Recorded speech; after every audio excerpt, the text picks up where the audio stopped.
We are going to kick off our discussion tonight. We have two of our distinguished guests from the audience who are going to join us to start the discussion. We have Frances Beinecke and Andrew Nathan. Frances Beinecke is the president of the Natural Resources Defense Council, which has 1.3 million members. They're fighting for a clean energy future, curbing climate change, protecting wildlife, reviving oceans, and fostering sustainable communities.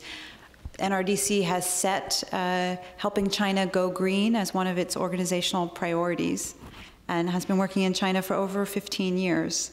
I think taking up Ma Jun's challenge to join him in fighting for a cleaner China.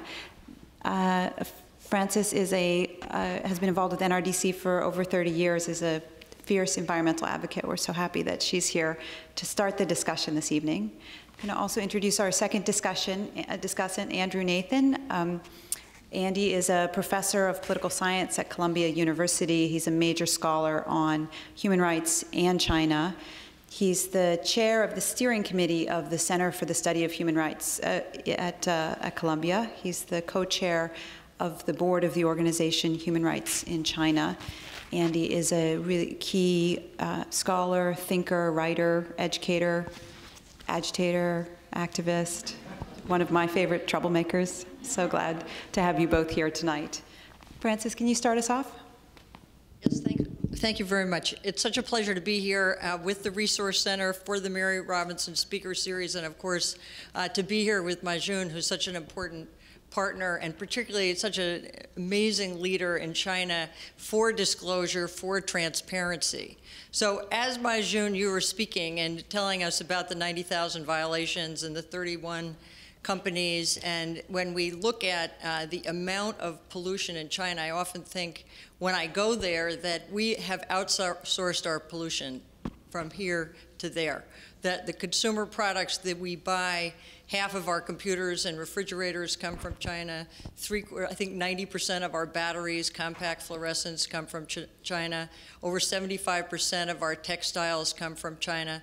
That all of the factories there that are producing that pollution, affecting not only the workers, but all the people in the country, are doing that to, in many ways, provide materials for those of us in other parts of the world, particularly here in the United States, in Europe, and the developed parts of the world.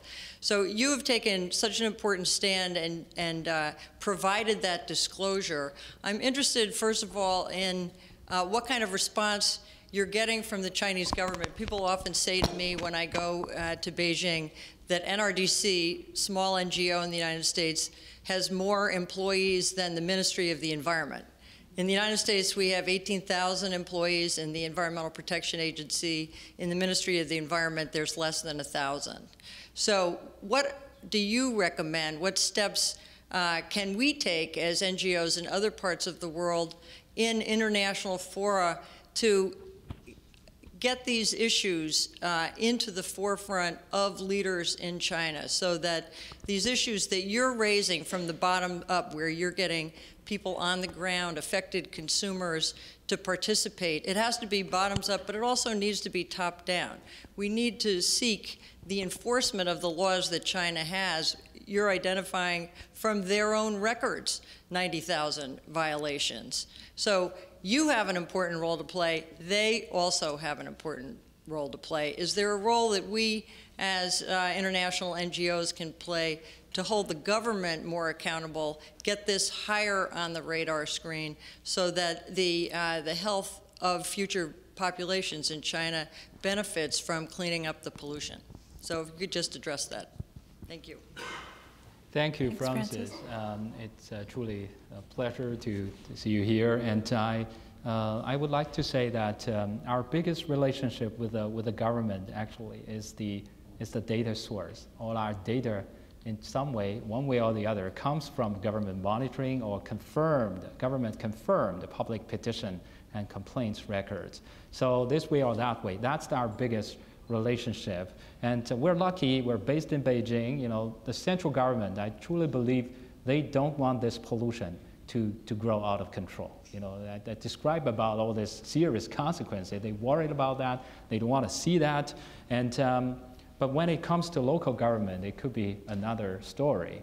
because increasingly they come to us, they approach us, they visit us, they call us, but many of these are kind of activated, triggered by the all these local companies on our list, because increasingly our data started showing some sort of a checking power to them, and they call and say that this is a major taxpayer, that's a major employer, you use my data to put it there, now I say it's good. Why can't you just take it away? I need that company to go back on track, and it's losing business now.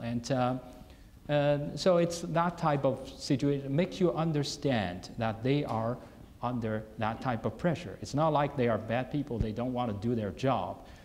It's about, this whole kind of a local government still put GDP growth rate way ahead of the environmental protection.